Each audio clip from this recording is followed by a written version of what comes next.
안녕하세요.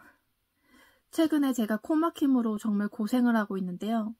정말 하루 종일 아침부터 코 풀면서 시작하는 것 같아요.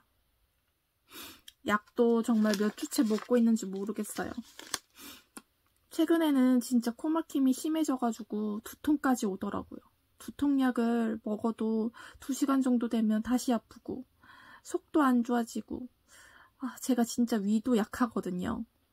코막힘이 너무 힘들다 보니까 여러 가지 방법을 찾아봤는데요. 오늘 코막힘에 도움받을 수 있는 방법 한번 소개해 보겠습니다. 먼저 즉각적으로 효과를 볼 수 있는 방법은 지압법인데요. 코막힘이나 비염 같은 경우 코 주변 혈액순환이 원활하지가 않아 염증이 생기면서 생기는 경우가 많아서 혈액순환을 도와줄 수 있는 지압법을 해주시면 좋은데요. 코막힘이나 비염으로 고생하신 분들이라면 한 번쯤은 보셨을 거예요. 여기 코 볼 양쪽에 움푹하게 들어간 부분을 지그시 눌러주는 것보다 한 30번 정도 이렇게 마사지를 해주시는 게 개인적으로 더 효과가 좋더라고요. 한번 지금 해볼게요. 1, 2, 3, 4, 5, 6, 7, 8, 9, 10, 11, 12, 13, 14, 15, 16, 17, 18, 19, 20, 21, 22, 23, 24, 25, 26, 27, 28, 29, 30.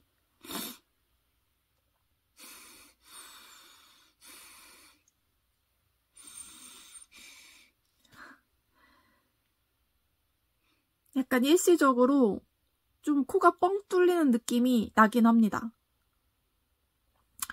여기도 광대뼈 밑부분, 여기. 광대뼈 밑부분 여기. 여기도 이렇게 마사지 해주시면 좀 도움을 받으실 수 있습니다.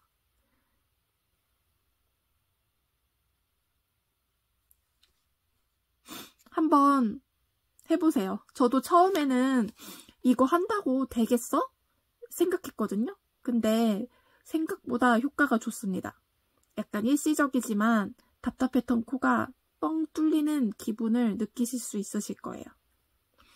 그리고 코 세척은 많이 들어보셨을 거예요. 요런 거 비슷한 걸로 이제 식염수 가루 타가지고 하시는 거 많이 해보셨을 수도 있는데요. 저 또한 자주 사용하는 방법 중에 하나예요. 근데 코막힘이 심할 때는 사실 코 세척이 제대로 안 되더라고요.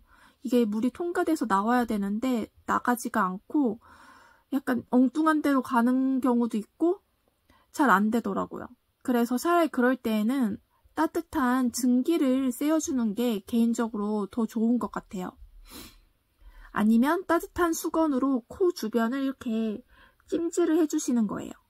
그러시면은 사실 더 효과가 좋다고 생각합니다. 개인적으로는 효과가 좋았어요. 그리고 유칼립투스 오일을 사용하시는 것도 코막힘 완화에 도움을 받으실 수 있는데요. 실제로 유칼립투스 오일이 코막힘 완화, 염증 억제, 점액 용해 효과가 있어가지고 비염이나 부비동염 환자한테 도움이 된다고 합니다. 그리고 저는 코 보습을 위해 스프레이도 사용하고 있는데요.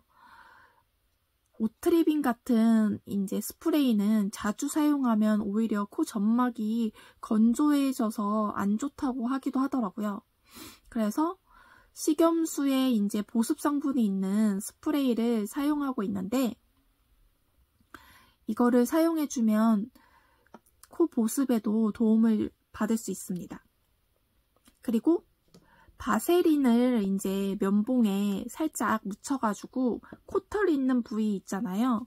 그쪽에 살짝 발라주면은 이제 코 보습 유지에도 도움을 받으실 수 있어요. 실제로 그 바세린 바르는 거는 이비인후과 의사분께서도 권장하는 방법입니다. 우리가 환절기에 감기가 잘 걸리는 이유가 코와 목이 건조해지기 때문인데요. 그래서 코와 목을 촉촉하게 유지하는 게 정말 중요합니다. 그 역할을 해줄 수 있는 게 바로 가습기 사용하는 건데요. 우리가 여름철에는 코막힘이 거의 없는 이유가 습도가 높기 때문입니다. 겨울철 권장하는 실내 습도는 40에서 60% 정도라고 하는데요. 겨울철에는 공기도 건조해지고 난방도 하다 보니까 실내의 공기가 더 건조해지거든요. 그래서 빨래를 널거나 물을 떠다 놓으시거나 어항 큰 거를 갖다 놓으시는 경우도 있는데, 사실 이걸로는 실내 습도를 40%에서 한 60%까지 올리는 데는 부족하다고 합니다.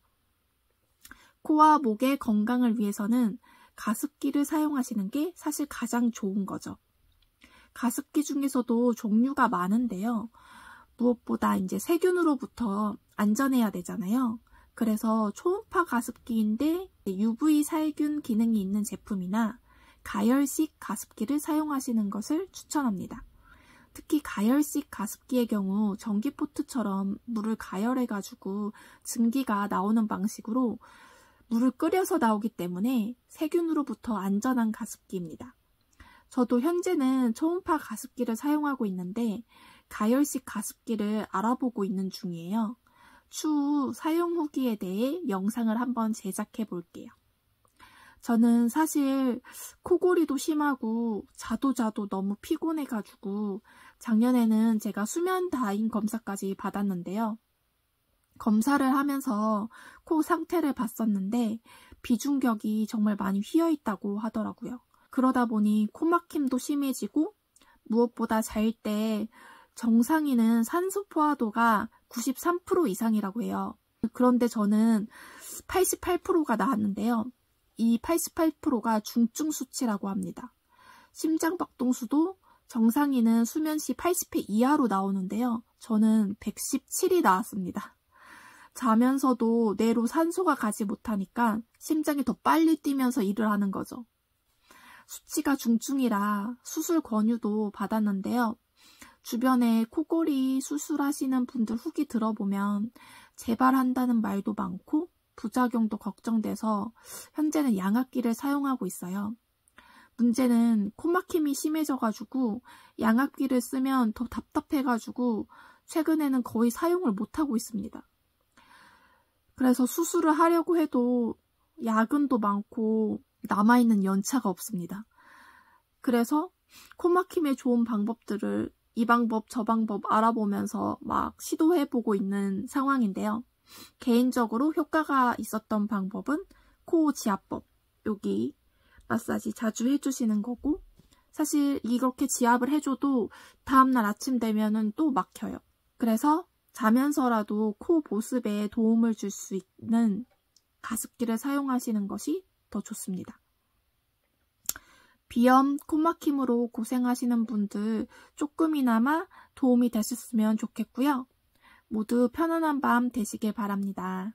영상 시청해주셔서 감사합니다.